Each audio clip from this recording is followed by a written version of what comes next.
अच्छा जी, ये 2018 का पेपर है पंजाब पब्लिक सर्विस कमीशन का। तो इसमें क्वेश्चन नंबर 16 है। क्वेश्चन नंबर 16 को हम सॉल्व करने की कोशिश करते हैं। बहुत ही सिंपल सवाल है। लिखा हुआ है कि जी 2a माइनस 2 इक्वल टू 20। अब then what is the value of a। हमने ना a की वैल्यू फाइंड आउट करनी है। a की वैल्यू फाइंड आउट करनी है। अब इसको हम कैसे करेंगे a की वैल्यू फाइंड आउट? करेंगे ऐसे कि हम ना इक्वेशन की एक साइड पे a हो, बाकी सारी रकमें, सारी चीज़ें दूसरी साइड पे चली जाएं। अब पहला स्टेप हम करेंगे, हम लिखेंगे 2a is equal to 20 plus 2। अब ये वाला जो 2 था, ये वाला, इस 2 को हम ले आए हैं इक्वेशन की इस साइड पे। पहले ये लेफ़्ट साइड पे था, इक्वेशन की लेफ़्ट साइड पे था, हम इसको राइट साइड पे लेके आए हैं। जब ये इक्वेशन की लेफ़्ट साइड पे था तो इसके साथ जो साइन था वो माइनस का था, ये सब्ट्रैक्ट हो रहा था। जब इक्वेशन की लेफ़्ट साइड से राइट साइड की तरफ हम कोई वैल्यू लेके जाते हैं, अगर यहाँ पे लेफ़्ट साइड पे वो माइनस हो रहा था तो राइट साइड पे हमारे पास वो प्लस हो जाएगा। ठीक है। अब नेक्स्ट स्टेप हम करेंगे 2a इज इक्वल टू 20 और 2 ये हो जाएगा 22 हमारे पास। अब ठीक है, नेक्स्ट स्टेप में हम ये लिख सकते हैं कि 2a का मतलब क्या है, 2 multiplied by a is equal to 22। ये मैथमेटिकल फॉर्म में 2a को हम इस तरह भी लिख सकते हैं, 2 मल्टीप्लाइड बाय a। अच्छा जी, अब नेक्स्ट स्टेप हम क्या करेंगे, फिर हम लिखेंगे कि a is equal to 22 over 2। अच्छा, अब यहाँ पे इक्वेशन की लेफ़्ट साइड पे जो 2 था, इक्वेशन की लेफ़्ट साइड पे जो 2 था हमारे पास, ये a के साथ मल्टीप्लाई हो रहा था। ये वाला 2 a के साथ मल्टीप्लाई हो रहा था। जब हम इसको इक्वेशन की लेफ़्ट साइड पे लेके जाएं, सॉरी राइट साइड पे लेके जाएंगे, तो यहाँ जाके ये डिवाइड हो जाएगा। ठीक है, तो a हमारे पास वैल्यू आ जाएगी, इसको हम कैंसल आउट कर देंगे, 2 1s are 1s, 2 1s are 2। ये हमारे पास वैल्यू आ जाएगी 11, ओके, हमारा जवाब है। आप देख सकते हैं कि ऑप्शन ए इसका ठीक है, option A 11 is the correct answer.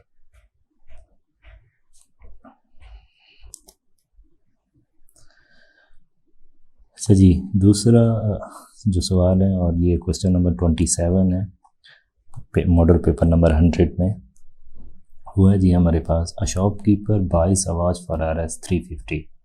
एक शॉपकीपर जो है ना एक घड़ी खरीदता है 350 रुपये की। अच्छा, बाइंग प्राइस, बॉट प्राइस या कॉस्ट प्राइस एक ही चीज़ होती है। हम लिखेंगे बॉट प्राइस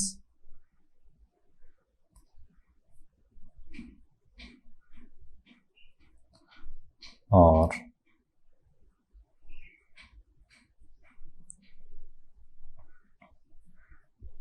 कॉस्ट प्राइस। वो कितनी है हमारे पास, वो है जी 350 रुपीज़। ठीक है, हम इसको कंटिन्यू करेंगे कॉस्ट प्राइस के साथ, बॉट प्राइस हम नहीं लिखेंगे।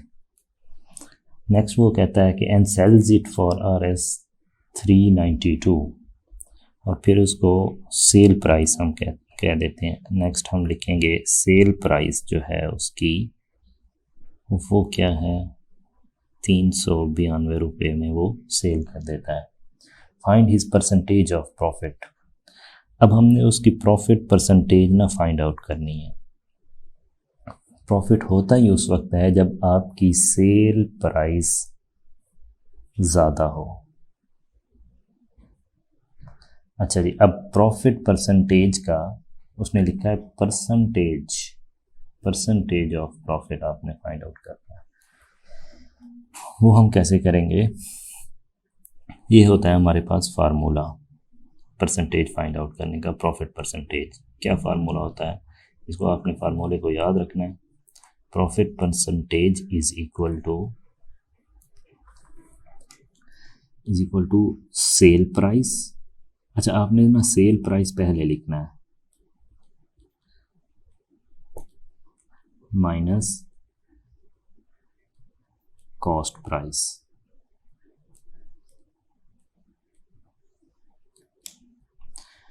सेल प्राइस क्यों पहले लिखेंगे? क्योंकि जब भी किसी इंसान की सेल जो है ना वो ज़्यादा होती है एज़ कंपेयर टू उसकी कॉस्ट से, तो प्रॉफिट उसी वक्त ही होता है।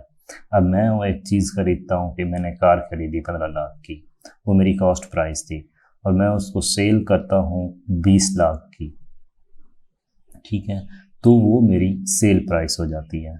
तो अब मेरी सेल प्राइस कॉस्ट प्राइस से ज़्यादा है। कॉस्ट प्राइस 15 लाख थी, सेल प्राइस 20 लाख है, तो इसका मतलब है मुझे 5 लाख का प्रॉफिट हुआ है।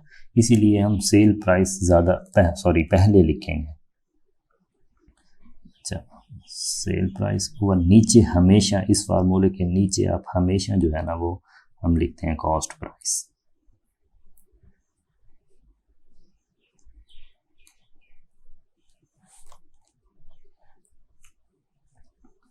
अब जो है मैं लिखूंगा कि जी profit percentage equal to cell price कितनी है हमारे पास? सेल प्राइस है जी, ये है 392, 392 रुपये,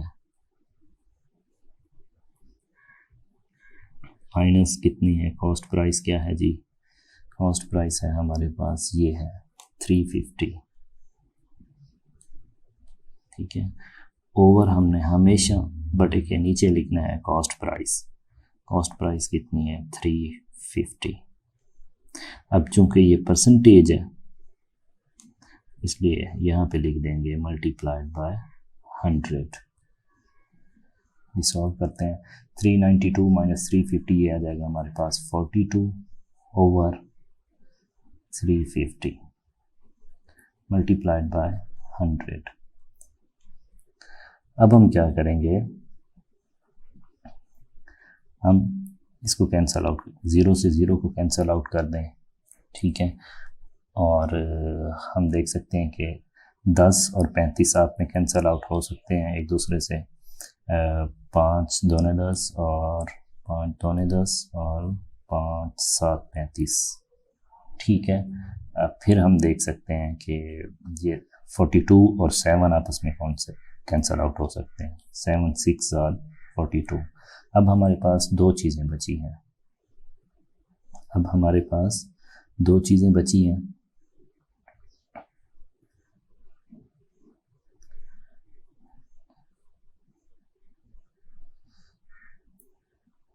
इस वैल्यू के अंदर हमारे पास एक 6 बचा है, दरमियान में मल्टीप्लाई है, और 2 बचा। 6 मल्टीप्लाइड बाय 2 कितना आ जाएगा हमारे पास? ये आ जाएगा 12। तो अब हमारी प्रॉफिट परसेंटेज कितनी है? Profit percentage is equal to 12%। ये हमारा आंसर है। अगर हम ऑप्शंस में देखें तो हमारे पास ये वाला ऑप्शन, ये डी वाला ऑप्शन हमारे पास बिल्कुल ठीक है। ये डी वाला ऑप्शन हमारे पास ठीक है। ये नेक्स्ट क्वेश्चन 20 नंबर 33 है। बहुत ही आसान सवाल है ये। Complete the number series. इसको हम कैसे करेंगे? आप देख सकते हैं लिखा हुआ है कि 14 के बाद 28 लिखा हुआ है, देन 20 है, देन 40 है, 32 है, 64 है। अब ये क्या है? अब देख सकते हैं कि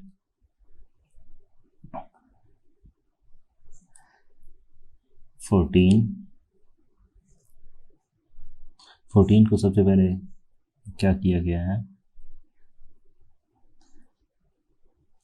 14 को मल्टीप्लाई किया है 2 से, फिर हमारे पास आंसर आया है 28।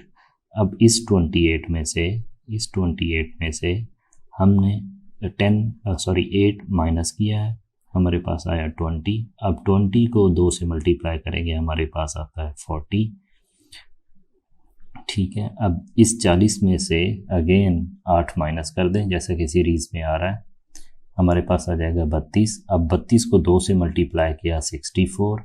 64 में से अगर हम 8 माइनस करें जैसा कि हम पीछे सीरीज़ में करते आ रहे हैं, अगर हम 8 माइनस करें 64 में से तो हमारे पास जो आंसर आता है वो ये हमारा जो है ना 56 बनता है। ये हमारा जवाब है। आसान सीरीज़ थी ये। नेक्स्ट जो क्वेश्चन है वो है हमारे पास क्वेश्चन नंबर 40। लिखा हुआ है कि फाइंड द एवरेज ऑफ 5/6, 4/3 और 3/4। एवरेज को फाइंड आउट करने के लिए हम फार्मूला यूज़ करते हैं।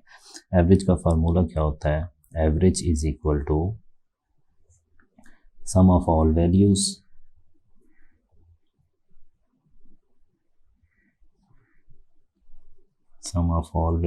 Over number of values. अब नंबर ऑफ वैल्यूज से मुराद है कि कितने हैं, उनकी तादाद कितनी है, एक ये। इसको कैसे करेंगे हम लिखेंगे 5/6 प्लस 4/3 प्लस 3/4 डिवाइडेड बाय ये नंबर ऑफ वैल्यूज कितनी है, ये 1 2 3 डिवाइडेड बाय 3। सही है। अब पहले ऊपर वाली वैल्यूज़ को हम सॉल्व करेंगे, पहले कोशिश करेंगे इसको हम सॉल्व कर लें, बाद में हम इस 3 की तरफ आएंगे। अब इसको सॉल्व करने के लिए हम क्या करेंगे, एलसीएम लेंगे। एलसीएम कैसे लेते हैं, एलसीएम लेने का तरीका ये है कि नीचे आपके पास नीचे ये वाली जितनी भी रकमें लिखी हुई हैं, 4 है, 3 है, 6 है, इसको ना साइड पे लिख लें, 6 लिख लें, फिर 3 लिख लें और 4 लिख लें। अब क्या करना है हमने कि कोई ऐसे नंबर से ना इन तीनों को डिवाइड करें, सिंगल नंबर से तीनों को डिवाइड करें अगर इजीली हो सकते हैं। अगर नहीं हो सकते तीनों तो कम से कम 2 ज़रूर डिवाइड होने चाहिए। हम यहाँ पे क्या करेंगे, हम इसको ना 2 से डिवाइड करने की कोशिश करते हैं। 2 3s are 6, 2 3s are 6। ठीक है, ये 3 और 2 आपस में नहीं हो सकते, 2 का पहाड़ा 3 पे नहीं जाता है, तो 3 वैसे का वैसा लिख देंगे। आगे 2 2s are 4 हो जाएगा। अब ये मज़ीद सिंप्लीफाई हो सकता है क्योंकि मिनिमम हमारे पास 2 ऐसी वैल्यूज़ ये वाली मौजूद हैं कि जिनके ऊपर ना कोई नंबर डिवाइड हो सकता है। वो कौन सा हो सकता है, वो सिर्फ और सिर्फ 3 ही है। हम यहाँ पे लिखेंगे 3 3 एकम 3 3 एकम 3। अब 2 वैसे का वैसा लिख देंगे हम। ठीक है, अब लास्ट स्टेप क्या है, हम क्या करेंगे कि नीचे ये जितनी वैल्यूज़, ये वाली वैल्यूज़ और ये वाली वैल्यूज़ आपस में ना हम मल्टीप्लाई कर देंगे। लिखेंगे 2 multiplied bye 1 multiplied by 1 multiplied by 3 multiplied by 2। हमने किया क्या, हमने ये वाली वैल्यूज़, ये जो हमारे पास वैल्यूज़ दी हुई हैं, ये हमने इनको आपस में मल्टीप्लाई कर दिया। ठीक है, जब इन सब को हम मल्टीप्लाई करेंगे तो हमारे पास जवाब क्या आता है, 2 2s are 1, 2 2s are 2, 2 1s are 2, 2 1s are 2, फिर इसको 3 2s are 6। 6 को 2 से मल्टीप्लाई करें, एक का तो हम नहीं करते, 6 को जब हम 2 से मल्टीप्लाई करेंगे तो हमारे पास आंसर आता है 12। ठीक है, 12 आ जाएगा हमारे पास। अब नेक्स्ट क्या करेंगे, नेक्स्ट क्या करेंगे जी,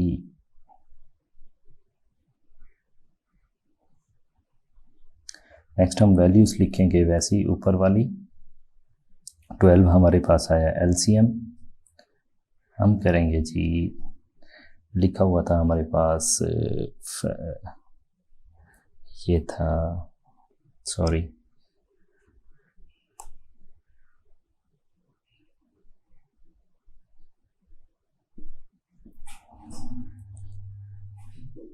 फाइव ओवर सिक्स प्लस 4/3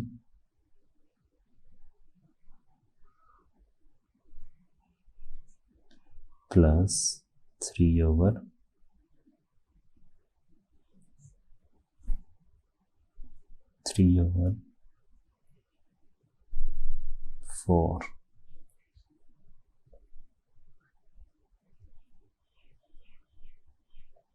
अब इन सब का एलसीएम क्या आया, ये आया हमारे पास, एलसीएम जो था ये वाला वो आया 12। अब हम क्या करेंगे, 6 दूने 12 होता है, 6 यानी कि अब क्या करेंगे हम, ये वाली वैल्यू और ये वाली वैल्यू, इसका एलसीएम का ये तरीका होता है इसको सॉल्व करने का कि 12 ऊपर लिखें 6 नीचे लिख दें, 6 दूने 12। अब ये जो ये वैल्यू हमारे पास आई है इसको अगेन हम मल्टीप्लाई कर देंगे ऊपर वाली रकम के साथ। अब 5 मल्टीप्लाइड बाय 2 हमारे पास आ जाएगा 10। नेक्स्ट स्टेप भी हमारा बिल्कुल ऐसे ही है, ऊपर लिख देंगे 12, डिवाइड कर देंगे 3 से, 3 4 12 होता है, फिर 4 को अगेन मल्टीप्लाई करेंगे 4 से, ये हमारे पास आ जाएगा 16। अब सेम प्रोसीजर करेंगे हम 12 और 4 को, ये 4 तिये 12 होते हैं और 3 तिये 9 हो जाएगा। अगर हम अब इसको प्लस करें तो हमारे पास क्या चीज़ अचीव होती है, तो हमारे पास जो वैल्यू आ जाती है ये हमारे पास आ जाएगा 35/12। ठीक है जी, 35/12 आ गया। अब इस पूरी सिचुएशन में इसको तो हमने सॉल्व कर लिया, ओवर 3 भी था हमारे पास, ये वाला, ये जो हम यहाँ पे देख रहे हैं ओवर 3, ये इस सारे को सॉल्व करने के बाद हमारे पास ओवर 3 भी मौजूद था। तो अब हम ट्राई करते हैं इसको सॉल्व करने की। ये हमने 35/12 लिखा, हमारे पास आ जाएगा जी 35/12 डिवाइडेड बाय 3। अब ये 3 डिवाइड होने का मतलब क्या है, वो ये है कि इस पूरी वैल्यू से जो चीज़ डिवाइड हो रही है वो 3 है। अब हम इसको इस फॉर्म में भी लिख सकते हैं कि 35/12 तकसीम 3, हम इसको ऐसा भी लिख सकते हैं। अच्छा, अगर हम इसको मज़ीद सिंप्लीफाई करना चाहें तो हम इसको ऐसे भी लिख सकते हैं कि 35/12 मल्टीप्लाइड बाय 1/3, क्योंकि जब किसी चीज़ जो यहाँ पे तकसीम हो रहा था 3, ये वाला ये तकसीम हो रहा था, जब हम इसको मल्टीप्लाई लिखेंगे यहाँ पे सिंप्लीफाई करने के लिए, तो मैथ का रूल ये होता है कि ये 3 जो है ना, ये वाला 3 इन्वर्ट हो जाता है। पहले तकसीम हो रहा था, फिर हमने उसको मल्टीप्लाई किया, तो ये वैल्यू जो है, जो यहाँ पे वैल्यू जो भी दी होती है मल्टीप्लाई लिखने के बाद, वो इन्वर्ट हो जाती है। तो देखिए मज़ीद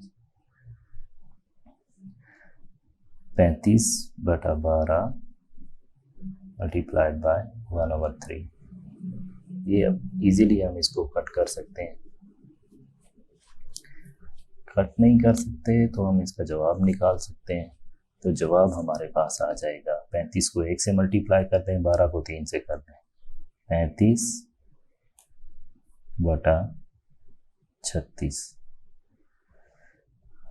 तो ये अब हमारे पास जवाब है इसका, एवरेज का। अब हम देखते हैं ऑप्शंस में, हमारे पास A option is the correct answer. चलिए नेक्स्ट सवाल है हमारे पास, सवाल नंबर है 41। वो कहता है कि if the sum of two numbers is 30। अब ये इसको हम आसान करने की कोशिश ऐसे करेंगे, हम ना डिवाइड करेंगे इस स्टेटमेंट को दो हिस्सों में। इस सवाल को ना पहले हम स्टेटमेंट को तोड़ेंगे, क्रैक करेंगे, फिर जो है ना इसको सॉल्व करने की कोशिश करेंगे। अब पहले पार्ट को हम रखते हैं कि if the sum of two numbers is 30। यहाँ तक का मतलब क्या है, पहले इसको हम सॉल्व करने की कोशिश करते हैं। अब सम का मतलब आप सभी जानते हैं, सम का मतलब होता है प्लस। अच्छा जी,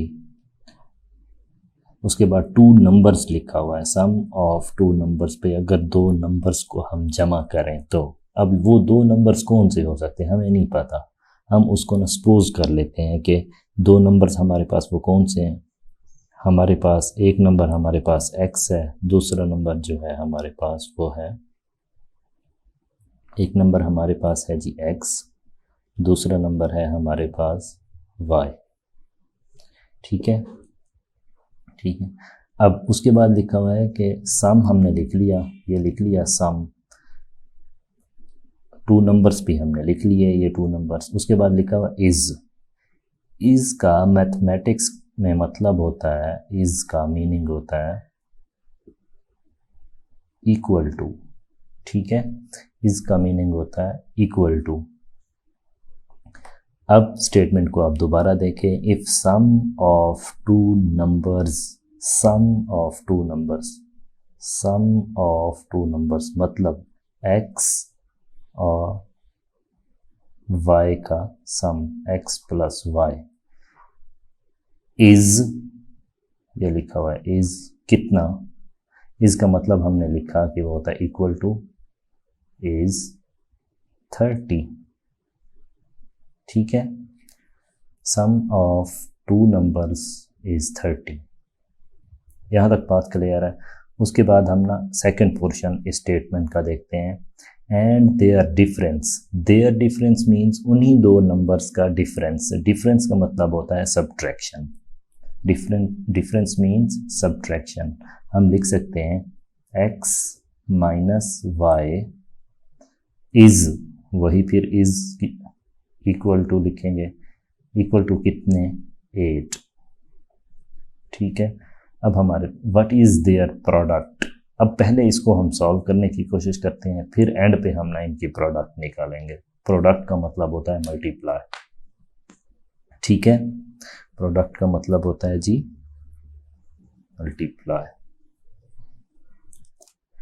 अच्छा, अगर हम इन दोनों को प्लस करने की कोशिश करेंगे, हमारे पास इक्वेशन नंबर, सॉरी ये हमारे पास इक्वेशन नंबर 1 थी,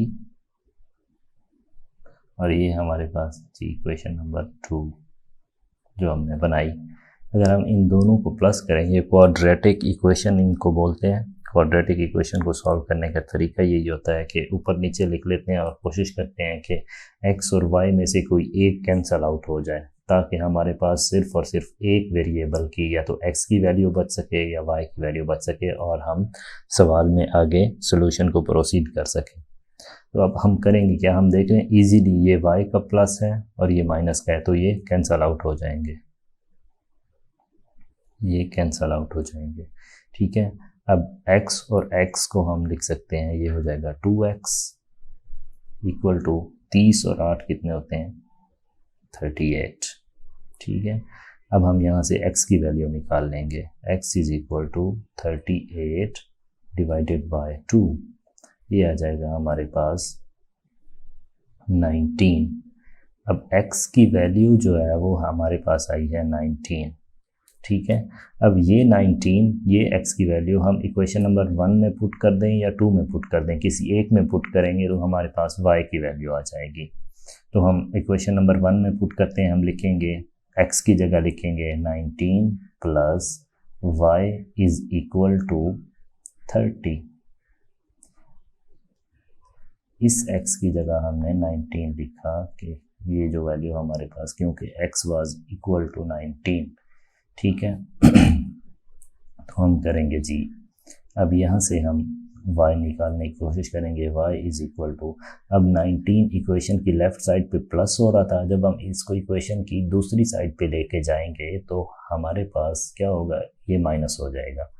30 माइनस 19, तो क्या आंसर आता है जी, 30 माइनस 19।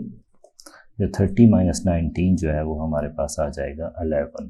ठीक है, वो हमारे पास आ जाएगा 11। अब x की वैल्यू भी हमें पता है, y की वैल्यू भी हमें पता है। अब उसने क्वेश्चन में कहा था, अगर हम देखें क्वेश्चन को दोबारा, उसने क्वेश्चन में कहा था कि क्वेश्चन में उसने ये कहा था कि व्हाट इज देयर प्रोडक्ट, मतलब x और y का प्रोडक्ट क्या होगा। प्रोडक्ट का मतलब मैथ में होता है मल्टीप्लाई, प्रोडक्ट का मतलब होता है मल्टीप्लाई करना। अब व्हाट इज देयर प्रोडक्ट, मतलब x और y का प्रोडक्ट क्या होगा, हम लिखेंगे x ज़रब y। ठीक है, x की वैल्यू कितनी थी हमारे पास, x की वैल्यू हम देखते हैं हमारे पास आ रही थी, अब नीचे आ जाके हम देख लेते हैं। x की वैल्यू आ रही थी हमारे पास 19 और y की वैल्यू आ रही थी हमारे पास 11। ठीक है, तो हम लिख देंगे 19 मल्टीप्लाइड बाय 11, तो ये हमारे पास वैल्यू आ जाएगी 209। तो ऑप्शन नंबर सी हमारा जवाब है। अच्छा जी, क्वेश्चन नंबर है 64। A toy is sold for Rs 220, 220 रुपये का एक खिलौना बेचा जाता है। अब व्हाट वाज द कॉस्ट, उसकी कीमत खरीद कितनी थी। If the rate of the profit was 10% of the cost, कीमत खरीद के ऊपर अगर 10% प्रॉफिट था तो उसकी कीमत खरीद कितनी थी। मतलब कीमत खरीद के ऊपर 10% प्रॉफिट अगर लगाया जाए तो वो खिलौना आपका बिकता है 220 रुपये का। ठीक है, इसकी मिसाल आप ले लीजिए कि आप किसी सिटी में जाते हैं, आपकी खिलौनों की दुकान है, वहाँ से आप एक खिलौना खरीदते हैं, वो था x रुपये का। कॉस्ट प्राइस उसकी क्या थी, व्हाट वाज द कॉस्ट, उसकी कॉस्ट क्या थी, उसकी कॉस्ट थी जी, व्हाट वाज द कॉस्ट, उसकी कॉस्ट थी x। ठीक है, फिर उसके ऊपर प्रॉफिट कितना था, 10% प्रॉफिट था उसके ऊपर, 10% ऑफ द कॉस्ट, यानी कि 10% ऑफ कॉस्ट। कॉस्ट हमारे पास क्या है, x। अब 10% का क्या मतलब होता है, ऑफ का मतलब होता है मल्टीप्लाई। ठीक है, ये थी हमारे पास। अब x को और 10% x को, कीमत खरीद जो थी हमारे पास x थी, और 10% ऑफ x को जब हम मिलाते हैं, प्लस करते हैं, तो हमारे पास वो कितने का सेल आउट हो जाता है, वो हो जाता है 220 रुपये का। ठीक है, अब इस तरह के क्वेश्चन में जो सबसे इम्पोर्टेंट चीज़ होती है ना, आप स्टेटमेंट को ब्रेक डाउन करें और कोशिश करें किसी तरह इक्वेशन बनाने की। स्टेटमेंट को समझें, फिर उसको अरेंज करें, ट्राई करें कि आप इक्वेशन बना सकें। जैसे ही इक्वेशन बन गई आपका सवाल हल हो जाता है। तो इक्वेशन बनाने के लिए फिर ज़रूरी होता है कि आप स्टेटमेंट को ब्रेक डाउन करें, क्रैक करें, उसके ऊपर लगे रहें, ट्राई करें, समझने की कोशिश करें। हमने भी ऐसे ही किया। तो कॉस्ट प्राइस हमने क्या ली थी, x। ठीक है, उसका 10% ऑफ x ये है। ठीक है, तो अब खिलौना लेके आए थे, कॉस्ट x थी, 10% ऑफ x को जब आप दोनों चीज़ें मिलाते हैं तो हमारे पास वो क्या आ जाता है, 220। 220 रुपये का वो सेल हो जाता है। तो x प्लस, हम लिख सकते हैं x plus 10% of x is equal to 220। एक दफ़ा फिर मिसाल ले लीजिए, आपने x का ख़रीदा, अपनी दुकान में रखा, फिर जब ग्राहक आया तो 10% ऑफ x कीमत ख़रीद के ऊपर 10% मुनाफा लेते हुए आपने बेच दिया। तो अब वो बिका कितने का? वो बिका था इतने का। ठीक है, तो अब हम कह सकते हैं ना कि जितने का मैंने ख़रीदा और जितना मेरा उसके ऊपर प्रॉफिट था वो बराबर है इन 220 रुपये के। ठीक है, इक्वेशन हमारे पास बन गई, बराबर है। हमने इस क्वेश्चन को पहले तोड़ा, फिर उसकी इक्वेशन बनाई, इक्वेशन हमारे पास बन चुकी है।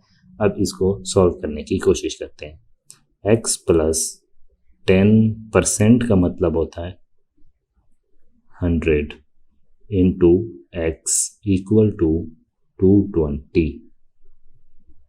ठीक है, अब पहले इसको सॉल्व करने की ट्राई करते हैं। 100 हम ले लेंगे एलसीएम। पिछली वीडियो में हम डिस्कस कर चुके हैं कि एलसीएम कैसे लेते हैं। ये होगा 1 हम जिसका कोई नहीं होता उसका 1 होता है। ठीक है, यहाँ पे आ जाएगा 100x प्लस 100 को 100 से डिवाइड करेंगे, क्या आंसर आएगा 1, तो हम लिख देंगे 10x इक्वल टू 220। ठीक हो गया। ये हमारे पास क्या आ जाएगा, 110x ओवर 100 इक्वल टू 220। अच्छा, अब हम मज़ीद इसको सिंप्लीफाई करने की कोशिश करते हैं। हम क्या करेंगे जी, अब हमने वैल्यू फाइंड आउट करनी है x की, कीमत ख़रीद कितनी थी। ठीक है, हम लिखेंगे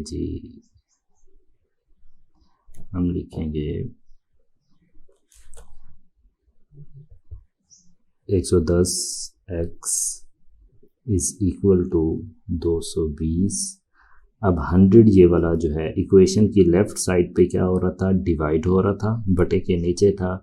जब इक्वेशन की राइट साइड पे जाएगा, इधर जाएगा, तो ये यहाँ पे जब आएगा तो ये मल्टीप्लाई हो जाएगा। ये मैथ का बड़ा सिंपल रूल है। फिर हम लिख सकते हैं 110 into X is equal to, ये हमारे पास आ जाएगा।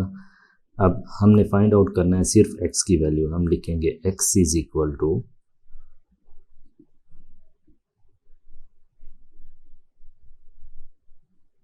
डिवाइडेड बाय, अब यहाँ पे 110 x के साथ मल्टीप्लाई हो रहा था, यहाँ पे नीचे डिवाइड हो जाएगा जब इक्वेशन की दूसरी साइड पे आएगा। तो 110, सिफर से सिफर को आप कट कर दें।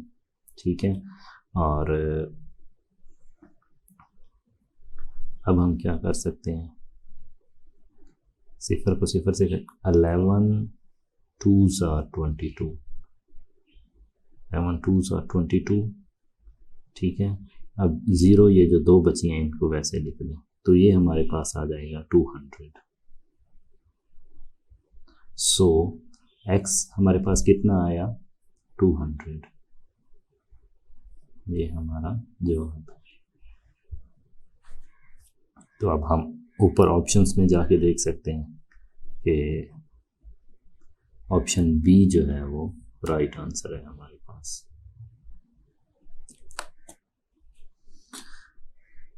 अच्छा जी, नेक्स्ट है क्वेश्चन नंबर 75। अच्छा, इसमें ना मैथ का आप सिंपल सा रूल याद रखें कि जब ये नीचे बेसेस सेम हो, 7 एक बेस है, ये 7 एक बेस है, ठीक है, ये बेस है और ये भी बेस है, इनको बेसिस बोलते हैं। ऊपर वाली जो रकमें लिखी हुई हैं, ये बी, ये सी, ये डी और ये ए, इनको बोलते हैं पावर्स। ठीक है, मैथ का रूल है कि जब नीचे बेसिस सेम हो तो पावर्स जो है वो प्लस हो जाती हैं आपस में। ठीक है, अब बेसिस सेम है तो हम पावर्स को प्लस करके देखते हैं। तो क्या करेंगे, A plus B is equal to C plus D. ठीक है, अब उसने what is D in terms of A B, उसने हमसे पूछा है कि डी की वैल्यू क्या होगी। ठीक है, हम इसको अरेंज करने के लिए ऐसे भी लिख सकते हैं कि C plus D equal to A plus B. अब ऊपर वाली ये C प्लस डी इसके बराबर है, तो इसका मतलब ये भी इसके बराबर है। इनको लेफ्ट हैंड साइड या राइट हैंड साइड पे हम इजीली लिख सकते हैं, इसमें कोई ऐसी खास बात नहीं है या कोई चीज़ हमें रोक नहीं रही कि हम नहीं लिख सकते। ठीक है, अब हमें वैल्यू चाहिए D की। ठीक है, अब हम क्या करेंगे, C को उस तरफ लेके जाएंगे, इस C को इक्वेशन की इस तरफ लेके जाएंगे। क्या करेंगे, C यहाँ पे प्लस हो रहा था, इक्वेशन की जब दूसरी साइड पे जाएगा तो ये माइनस हो जाएगा। हम लिखेंगे D is equal to A plus B minus C। अब ये हमारे पास जवाब है। It was quite simple question. Option number, इसमें हम देख सकते हैं कि किससे मैच कर रहा है। ऑप्शन नंबर C जो है वो इज द राइट आंसर। अच्छा जी, क्वेश्चन नंबर 85 लिखा हुआ कि in covering a distance of 30 kilometres Abdul takes 2 hours more than Basit. अब बस इसको पहले यहीं तक रखें। ठीक है, अच्छा नीचे एंड पे देख लें कि हमने फाइंड आउट क्या करनी है, स्पीड। इसमें जो हम फार्मूला इस क्वेश्चन में लगा सकते हैं वो है क्या, स्पीड का फार्मूला। ठीक है, स्पीड का फार्मूला लिखेंगे, और एक तो हमने ये पता लगा लिया कि स्पीड का फार्मूला हम लिखेंगे इसके अंदर, और दूसरा अब हम कोशिश करते हैं कि स्टेटमेंट को तोड़ा जाए और इक्वेशन बनाने की कोशिश की जाए, क्योंकि हमारे पास ये दो बेसिक स्टेप्स होते हैं मैथमेटिक्स के क्वेश्चंस को सॉल्व करने के, कि सबसे पहले स्टेटमेंट को तोड़ा जाए, उसको समझा जाए, देन इक्वेशन बनाई जाए, सही सही इक्वेशन बनाई जाए, ताकि हमारा सवाल जो है ना वो इजीली सॉल्व हो सके। ये दो क्रूशियल स्टेप्स होते हैं जो आपने याद रखने हैं। तो एक बात तो हमें पता चली कि हमने फाइंड आउट क्या करना है, हमने फाइंड आउट करना है जी, हमने फाइंड आउट करना है स्पीड। तो स्पीड का फार्मूला स्टूडेंट्स होता है speed is equal to distance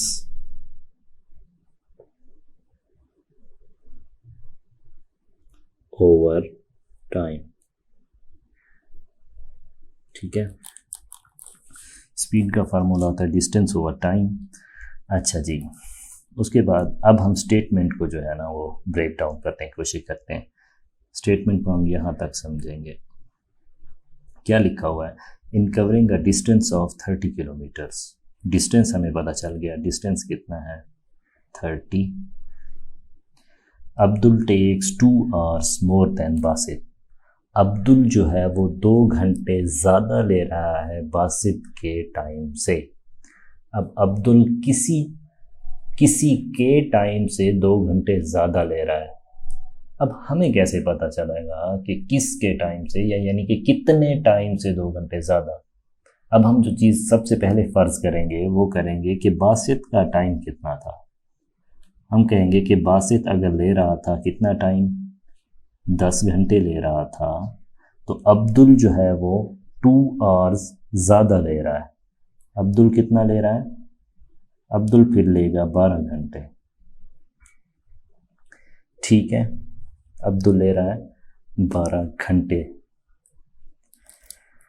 अच्छा जी, अब हम आ जाते हैं कि अब हम इक्वेशन बनाने के लिए जो सबसे इजी हम बना सकते हैं वो क्या करेंगे, टाइम को एक साइड पे लेके जाएंगे। ये टाइम को एक साइड पे क्यों लेके जाएंगे, ये ना हम अब जब आप आगे क्वेश्चन सॉल्व करेंगे तो आपको रियलाइज़ हो जाएगा, पता चल जाएगा कि टाइम को हम क्यों लेके गए थे। जी, हम लिख सकते हैं कि time multiplied by speed is equal to distance.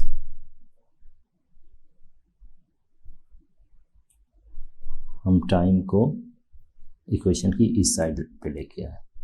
अब हम लिख सकते हैं टाइम की जगह हमने t लिख दिया, t is equal to distance over speed. Speed को हम इक्वेशन की दूसरी साइड पे लेके गए। अच्छा जी, स्पीड जो अब्दुल की थी वो हम फ़र्ज़ कर लेते हैं वो ए थी, ठीक है। स्पीड क्या थी, अब्दुल की ए थी, तो टी हमारे पास क्या हो जाएगा, डिस्टेंस कितना था हमारे पास, डिस्टेंस था 30 ओवर कितना आएगा हमारे पास, स्पीड अब्दुल की ए है, ठीक है। अब क्या करता है, पहली स्टेटमेंट हमने पूरी कर ली, अब देखेंगे दूसरी स्टेटमेंट क्या कहता है वो, if Abdul doubles his speed, Abdul क्या करता है अपनी स्पीड को डबल कर लेता है, then he would take 1 hour less than Basit, तो वो बासित से 1 घंटा कम टाइम ले रहा है।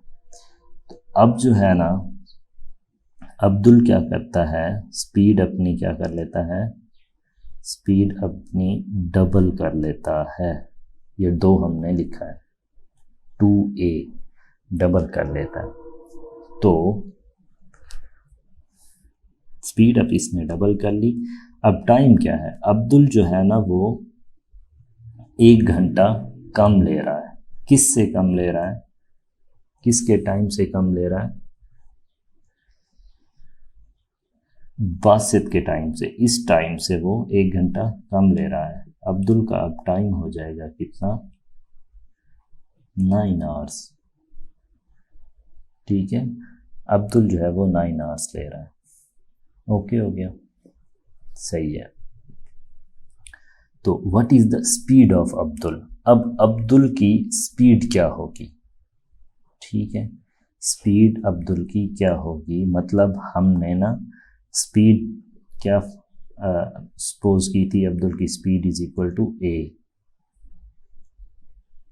अब आप देखें कि अब्दुल के दोनों टाइम्स में ना कितना डिफरेंस है, पहले उसको 12 घंटे लगते थे, अब उसको 9 घंटे लगते हैं, डिफरेंस है 3 घंटों का, ठीक है।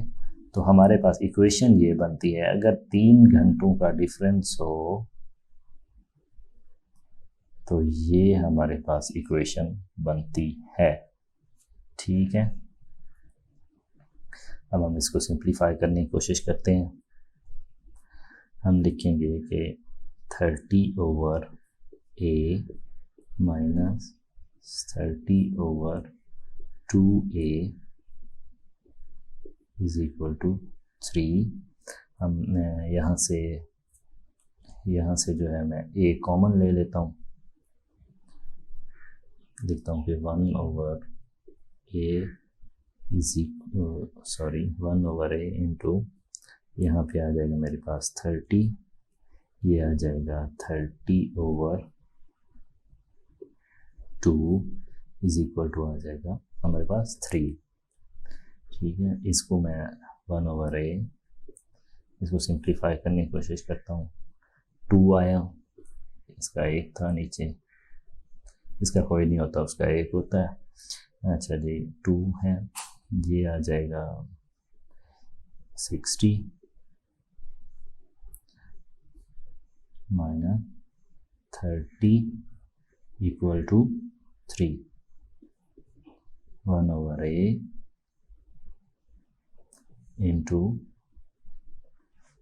30 over 2 equal to 3,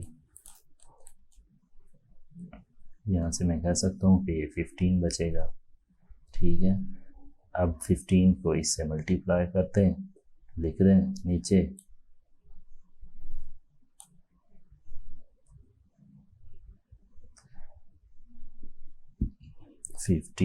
over a is equal to 3।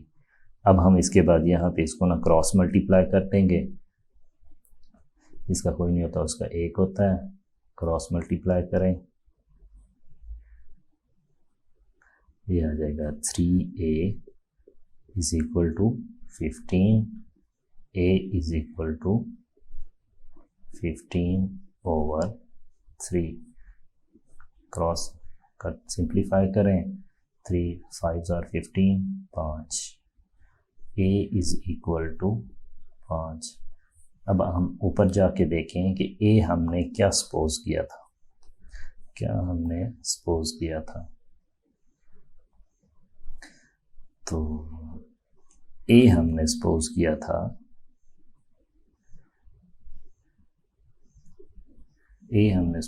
था, कि स्पीड ऑफ अब्दुल।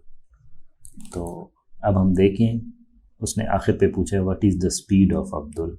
तो स्पीड ऑफ अब्दुल हो जाएगी S will be equal to कितने, 5 किलोमीटर्स पर आवर। जी, अगर आपको फ़ायदा हुआ है तो चैनल को सब्सक्राइब करके सपोर्ट करें ताकि आपको हर नई आने वाली वीडियो का नोटिफिकेशन मिलता रहे। शुक्रिया।